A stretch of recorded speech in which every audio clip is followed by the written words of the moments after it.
पुढे पाहूयात म्हाडा पेपर फुटी प्रकरणी रोज नवी माहिती समोर येताना दिसते।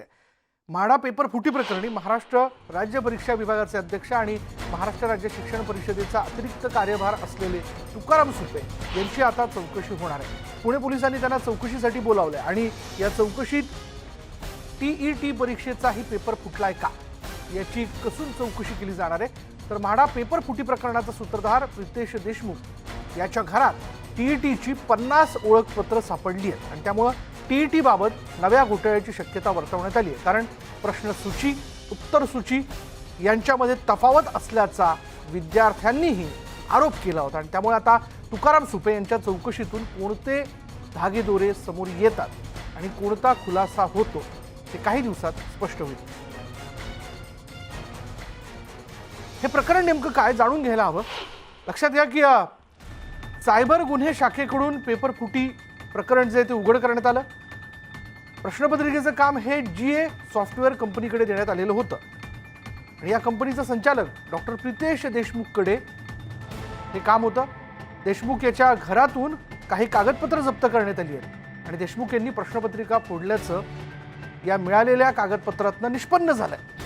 अंकुश हरकळ, संतोष हरकळला यानंतर यामध्ये अटक करण्यात आली आहे। पुण्यात आमचे पुण्याचे प्रतिनिधी वैभव सोनावणे आपल्या बरोबर आहेत। वैभव, आता जर आपण लक्षात घेतलं बहुतांशी सरकारी परीक्षांचे कॉन्ट्रॅक्ट किंवा ज्याला आपण आउटसोर्स करणं म्हणतो ते काम जे आहे ते खाजगी कंपन्यांना दिलं जातं। अर्थात त्यामध्ये काही अटी शर्ती काही गोपनीयता पाळणं त्यांनी फार आवश्यक आहे, पण या कंपनीच्या संदर्भात जे घडताना आपल्याला पुढे येतंय यावरनं असं म्हणता येईल का की आत्तापर्यंत झालेली ही अटक यातनं पुढेही आणखीन काही लोकांना अटक होऊ शकते? विशाल, हे प्रकरण जे आहे ते केवळ जीए सॉफ्टवेअर या खाजगी कंपनीपुरतं मर्यादित नाही आहे। ज्या पद्धतीनं तपास पुढे सरकतोय, अगदी राज्य सरकारचे परीक्षा विभागाचे अधिकारी जे आहेत त्यांची सुद्धा नावं याच्यामध्ये येत आहेत आणि टीईटीचा जो सगळा घोटाळा समोर येतोय हा केवळ पेपर फुटीचा घोटाळा नाही आहे। याच्यामध्ये काही टप्पे आहेत, गैरमार्ग हा गैरप्रकार जे आहेत ते केवळ पेपर फुटी प्रकरणाने होत नाही आहे। तर टीईटीच्या परीक्षेसंदर्भात जी ओळखपत्र सापडलेली आहेत प्रितेश देशमुख याच्या घरी साधारण 50च्या आसपास ओळखपत्र जी आहेत ती सापडली आहे आणि आणखी रेड्स करण्यासाठी पुणे सायबर पोलिसांच्या टीम्स ज्या आहेत त्या औरंगाबाद आणि जालना इथं गेलेल्या आहेत। जे ओळखपत्र सापडलेले होते हे साधारण 40 ते 50 जण अपात्र होते। 2020चे हे सगळे ओळखपत्र आहेत आणि 2021च्या यादीमध्ये यांची नावं आलीत। त्याच्यामुळे जे 2020ला अपात्र होते त्यांना 2021ला पात्र करण्यात आलं का, त्यासाठीची ही ओळखपत्र घेण्यात आलेली होती का? 2021ची पात्रता यादी जी आहे ती सुद्धा या धाडीमध्ये पुणे सायबर पोलिसांना मिळून आली आहे। त्याच्यामुळे हा सगळा नेमका प्रकार काय, अपात्र असलेल्या विद्यार्थ्यांना पात्र करण्यासाठी पैसे घेतले जात होते का, हा सगळा खरा तपासाचा भाग असणार आहे। आणि त्याच्यानंतर टीईटीचा जो पेपर झाला त्या पेपरचा अतिरिक्त कार्यभार म्हणजे हा पेपर तयार करण्याचा किंवा या परीक्षा कंडक्ट करण्याचा अतिरिक्त कार्यभार ज्यांच्याकडे त्या सुपे यांना सायबर पोलिसांनी काल चौकशीसाठी बोलवलेलं होतं। जवळपास 8 तास त्यांची चौकशी जी आहे ती करण्यात आलेली आहे। या प्रकरणामध्ये अजून अटक त्यांना करण्यात आलेली नाही, मात्र कागदोपत्री अटक जी आहे ती त्यांना करण्यात आलेली नाही। कदाचित ही अटक जर झाली तर ही राज्य शासनासाठी सुद्धा शिक्षण विभागासाठी मोठी नामुष्की असेल। याचं कारण राज्य सरकारचे अधिकारी जे आहेत तेच सायबर पोलिसांच्या रडारवरती आहेत आणि 1-2 नाही तर ही तिसरी परीक्षा असेल। यापूर्वी आरोग्य विभागाची परीक्षा, म्हाडाची परीक्षा आणि त्याच्यानंतर टीईटीची परीक्षा जी होऊन गेली आहे खरं तर 21 नोव्हेंबरला। या सगळ्या तिन्ही परीक्षांमध्ये गडबड करणारे किंवा गैरप्रकार करणारे आरोपी जे आहेत यांचं एक मोठं नेक्सस रॅकेट ज्याला आपण म्हणतो ते समोर आलेलं आहे। सुरुवातीला जे आरोपी पकडले होते ते आरोग्य विभागाच्या परीक्षेसंदर्भातल्या गैरप्रकारात पकडण्यात आलेले होते। त्याच आरोपींकडून म्हाडाच्या पेपर फुटीची माहिती मिळाली। त्यानंतर म्हाडाच्या पेपर फुटी प्रकरणी आरोपी जे आहेत ते अटक करण्यात आले, म्हाडाची परीक्षा थांबवण्यात आली आणि आता या तपासामध्ये टीईटीची 21 नोव्हेंबरला झालेली जी परीक्षा आहे या परीक्षेत सुद्धा काही गैरप्रकार झाल्याची माहिती जेव्हा समोर आली तेव्हा एकूण राज्य सरकारकडून घेतल्या जाणाऱ्या परीक्षा या किती उथळपणे घेतल्या जातात, त्याच्यातल्या गुप्ततेचं काय, असे अनेक प्रश्न निर्माण झालेत। याचं कारण एक मोठं रॅकेट ज्याच्यामध्ये राज्य सरकारचे अधिकारी सहभागी आहेत, क्लासेसचे लोक सहभागी आहेत, ज्या कंपनीकडे परीक्षा घेण्यासाठीचं कंत्राट देण्यात आलेलं आहे ती कंपनी सुद्धा सहभागी आहे। म्हणजे किती मोठ्या प्रमाणावरती हे गुप्ततेबाबतचं कॉम्प्रोमाइज करण्यात आलेलं आहे आणि हे बिनबोभाट सगळं सुरू होतं। 10 ते 12 लाख रुपयांचा रेट जो आहे तो पेपरसाठी फुटलेला होता। अपात्र करण्यासाठी अपात्र जे आहेत ते पात्र करण्यासाठी जो दर आहे तो आणखी वेगळा आहे, तो समोर आलेला नाही. या सगळ्या एकूण प्रकरणाची चौकशी जी आहे तिचा परीघ जो आहे तो मोठ्या प्रमाणावर वाढतोय आणि मोठे मोठे मासे जे आहेत राज्य सरकारच्या शिक्षण विभागातले असतील किंवा खाजगी इसम सुद्धा असतील, या सगळ्यांचा अटकेचा आकडा जो आहे तो मोठ्या प्रमाणावर वाढतोय, तपासाचा परीघ वाढतोय. हे प्रकरण केवळ इतक्यात संपेल असं नाही, यानंतर मोठे धक्कादायक खुलासे जे आहेत ते सुद्धा होऊ शकतात. जर परीक्षा विभागाचा चार्ज असलेला अधिकारीच जर चौकशीसाठी बोलवण्यात येत असेल तर याचं गांभीर्य आपण समजून घेतलं पाहिजे. कुंपण शेत खाते का असा सगळा प्रश्न आहे. याचं कारण लाखो विद्यार्थी परीक्षेला बसतात, प्रचंड अभ्यास करतात आणि दुसरीकडे दुसऱ्या बाजूला या अशा पद्धतीनं अत्यंत उघडपणे हा सगळा प्रकार सुरू असतो, तरी सुद्धा राज्य सरकार त्याची दखल घेत नाही. याचे सगळ्यात महत्त्वाचं कारण आहे, एक तर या परीक्षा खाजगी कंपनीमार्फत घेऊ नये असं सातत्यानं विद्यार्थ्यांनी सांगितलेलं होतं, मात्र राज्य सरकारने ते ऐकलं नाही. दुसरा सगळ्यात महत्त्वाचा मुद्दा म्हणजे या अशा पद्धतीनं परीक्षा होत असताना त्याची अकाउंटेबिलिटी जी आहे, गैरप्रकार होणार नाही म्हणून ती कुणावर निश्चित करण्यात आली आहे. कारण जर परीक्षा विभागाचा अतिरिक्त कार्यभार असलेला इतका मोठा अधिकारी चौकशीसाठी बोलावला जातो तर या सगळ्या गैरप्रकाराची माहिती त्यांना होती का? जर ती होती तर त्यांनी कारवाई का केली नाही? जर नव्हती तर ती कशामुळे त्यांना मिळाली नाही? कारण इतक्या मोठ्या प्रमाणावरती गैरप्रकार होत असताना जर ते समोर येत नसतील, अगदी उघड 50-50 विद्यार्थ्यांची कागदपत्र जी आहेत ती समोर येत असतील तर हा सगळा प्रकार जो आहे तो अत्यंत गंभीर आहे असं म्हणावं लागेल. आणि त्याच्यामुळेच सायबर पोलिसांनी तपास जो आहे तो अत्यंत मोठ्या स्तरावरती आणि व्यापक असं सुरू केलेलं आहे, ज्याच्यामुळे एकानंतर एक माहिती जी आहे ती समोर येऊ शकेल. वैभव, तू आपल्याबरोबर असंच थांब, आणखीन एका बातमीला घेऊन मी तुझ्याकडे येणार आहे. आपण बघतो आता या प्रकरणात ज्या पद्धतीने तपास केला जातोय त्या तपासानंतर आणखीन काही नावं पुढे जी आहेत ती येण्याची शक्यता आहे. आता परीक्षा नियंत्रक विभागाच्या प्रमुखाला चौकशीसाठी या प्रकरणात बोलवण्यात आले, म्हणून यातलं गांभीर्य आणखीनच वाढलंय. पुढे पाहूयात बातमी. पुण्यात वाहतूक उपायुक्तांची आता ईडीकडून चौकशी करण्यात येते असं कळतंय. राहुल श्रीरामे यांची ईडीकडून चौकशी केल्या जाणार आहे. अनिल देशमुख प्रकरणामध्ये त्यांचा जबाब नोंदवला जाणार आहे. पुण्याचे वाहतूक उपायुक्त राहुल श्रीरामे यांची ईडीकडून चौकशी होणार आहे. अनिल देशमुख प्रकरणामध्ये त्यांचा जबाब जो आहे तो नोंदवला जाईल. आणखी काही अधिकाऱ्यांची चौकशी केली जाणार असल्याचं कळतंय. बदल्यांच्या संदर्भात झालेल्या व्यवहारामुळे श्रीरामे यांची चौकशी झाल्याची माहिती जी ती पुढे येते. त्यांचा जबाब जो आहे तो नोंदवण्यात आलाय, माफ करा, त्यांचा जबाब जो आहे तो नोंदवण्यात आलाय. आणि वाहतूक विभागाचे अधिकारी आहेत हे राहुल श्रीरामे यांची चौकशी झाली आहे. परत एकदा आपण जाणार आहोत. आमचे पुण्याचे प्रतिनिधी वैभव सोनवणे आपल्या बरोबर आहेत. वैभव, काय माहिती याबद्दल? विशाल, त्यापूर्वी टीईटी परीक्षेमध्ये एक मोठी अपडेट येते. तुकाराम सुपे याला रात्री अटक करण्यात आली अशी माहिती कळते. आज त्याला कोर्टात हजर करण्यात येईल. ज्याच्याकडे परीक्षा विभागाची जबाबदारी होती तोच अधिकारी, ज्याला काल राज्य सरकारचा शिक्षण विभागाचा परीक्षा विभागाचा कार्यभार असलेला अधिकारी जो आहे तुकाराम सुपे, ज्याची 8 तास चौकशी करण्यात आली, त्याला अटक करण्यात आली अशी माहिती जी आहे ती समोर येते. आणि आज दुपारी त्याला न्यायालयामध्ये हजर केलं जाईल असंही कळतंय. पोलिसांनी या माहितीवरती शिक्कामोर्तब केलेलं आहे आणि तुकाराम सुपे याची अटक ही अत्यंत मोठी नामुष्की असणार आहे राज्य सरकारच्या शिक्षण विभागासाठी. प्रचंड मोठी बातमी आहे ही. जो तपास सायबर पोलिसांनी सुरू केलेला होता आरोग्य भरतीच्या पेपर फुटी प्रकरणापासून किंवा घोटाळ्यापासून, तो म्हाडाच्या पेपर फुटीनंतर आता टीईटीच्या परीक्षेकडे सरकला आणि काल याच्यामधली सगळ्यात मोठी अटक झाली आहे. राज्य सरकारचा मोठा अधिकारी जो आहे त्याला अटक करण्यात आलेली आहे. तुकाराम सुपे याला पुण्याच्या सायबर पोलिसांनी अटक केली आहे. आज दुपारी त्याला न्यायालयामध्ये हजर केलं जाईल. विशाल,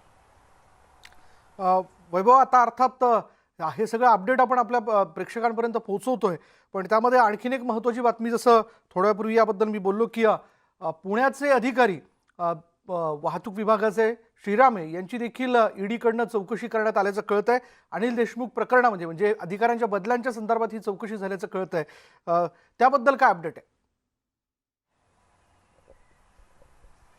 विशाल, राहुल श्रीरामे जे वाहतूक उपायुक्त आहेत पुणे शहराचे, त्यांचा जबाब जो आहे तो ईडीनं नोंदवला आहे काल.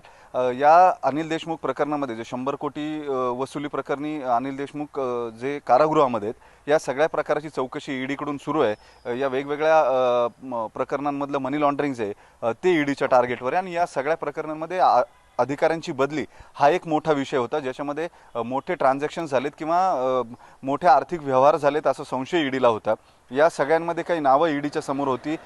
राज्य सरकारच्या काही अधिकाऱ्यांची, पोलीस अधिकाऱ्यांची, त्यांची चौकशी जी आहे ती ईडीकडून सुरू आहे. आणि त्याच प्रकरणामध्ये पुण्याचे वाहतूक पोलीस उपायुक्त जे आहेत राहुल श्रीरामे यांचा जबाब जो आहे तो काल ईडीच्या कार्यालयामध्ये नोंदवण्यात आलेला आहे. आज सकाळी आम्ही राहुल श्रीरामे यांच्याशी बोलण्याचा प्रयत्न केला या सगळ्या प्रकरणावर, मात्र त्यांनी या प्रकरणाची कुठलीही प्रतिक्रिया जी आहे ती द्यायला नकार दिला. नो कमेंट्स अशी त्यांची प्रतिक्रिया होती. मात्र जी माहिती आपल्याला मिळते केवळ राहुल श्रीरामेच नाही तर या प्रकरणामध्ये आणखी काही अधिकारी आहेत ज्यांची चौकशी ही ईडीकडून होऊ शकते किंवा बदलीच्या संदर्भामध्ये काही पैसे त्यांनी दिलेले होते का, काही आर्थिक व्यवहार झालेला होता का, याबाबतची ही सगळी स्टेटमेंट्स जी आहेत ती नोंदवण्यात येतात. त्याच्यामुळे राज्य सरकारचे काही अधिकारी जे आहेत त्यांच्या अजूनही 8 ते 9 अधिकारी असे ज्यांना ईडीकडून चौकशीसाठी बोलवलं जाऊ शकतं. बरोबर, ईडीकडनं चौकशीसाठी बोलवलं जाऊ शकतं. परत एकदा आपण जाणून घेऊया, जसं आपल्याला थोड्यापूर्वी आमचे प्रतिनिधी वैभव सोनवणे यांनी माहिती दिली, म्हाडा पेपर फुटी प्रकरणी आता परीक्षा विभागाचे प्रमुख जे आहेत तुकाराम सुपे यांना रात्री अटक करण्यात आली. पुणे पोलिसांनी ही अटक केलेली आहे. आता या क्षणाची महत्त्वाची घडामोड आपण बघतोय. परत एकदा आपण जाणार आहोत आमचे पुण्याचे प्रतिनिधी वैभव सोनवणे यांच्याकडे.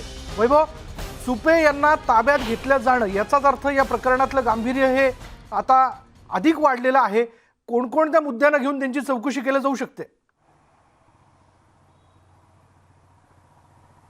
विशाल, सगळेच महत्त्वाचे मुद्दे आहेत. याचं कारण टीईटीच्या परीक्षांमध्ये जे गैरप्रकार झालेले होते या गैरप्रकाराची माहिती जी आहे ती या अधिकाऱ्याला होती का, जर होती तर त्यानं त्या संदर्भातली कारवाई का केली नाही.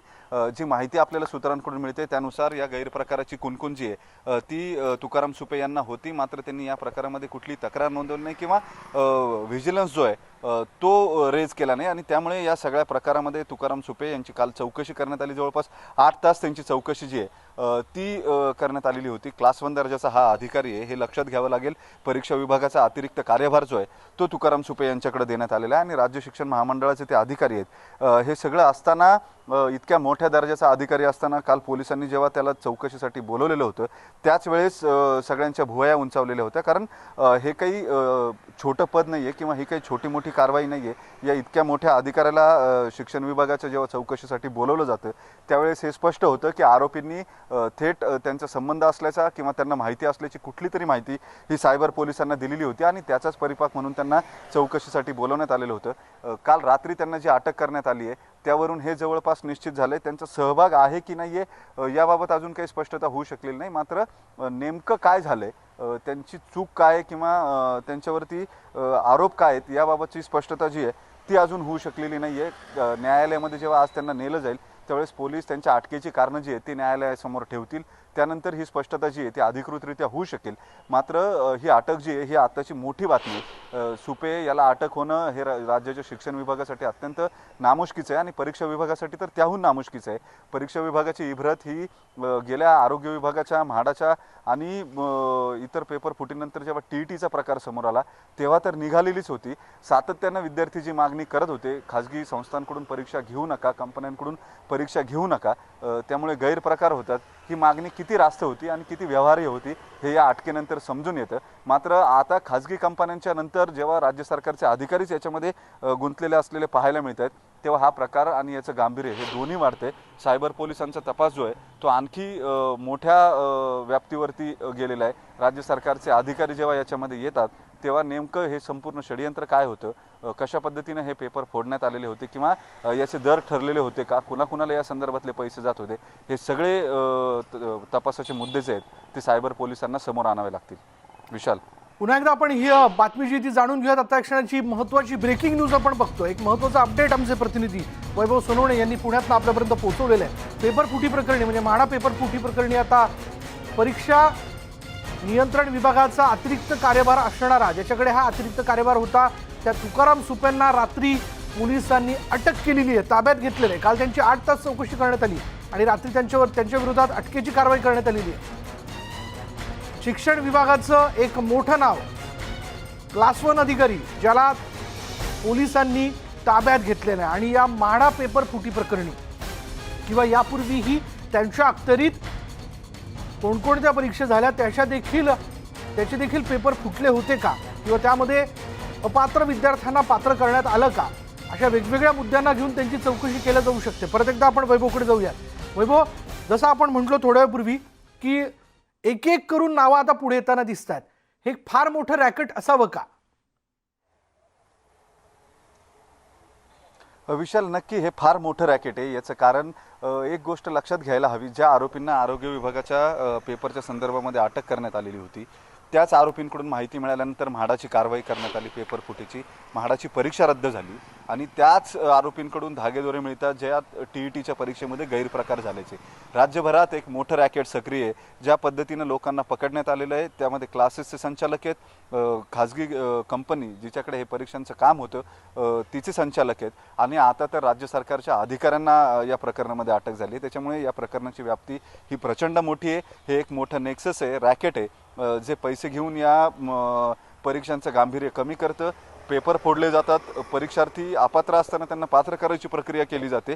त्यामुळे खाजगी स्तरावरती या परीक्षांचं गांभीर्य हे किती कॉम्प्रोमाइज करण्यात आलेलं आहे किंवा त्याचं गांभीर्य कसं संपवण्यात आलेलं आहे. पैसे असतील तर तुम्ही या परीक्षा पास होऊ शकता, तुम्हाला नोकऱ्या लागू शकतात, हे यातून स्पष्ट आहे. मध्य प्रदेशमध्ये व्यापमसारखा एक घोटाळा झालेला होता.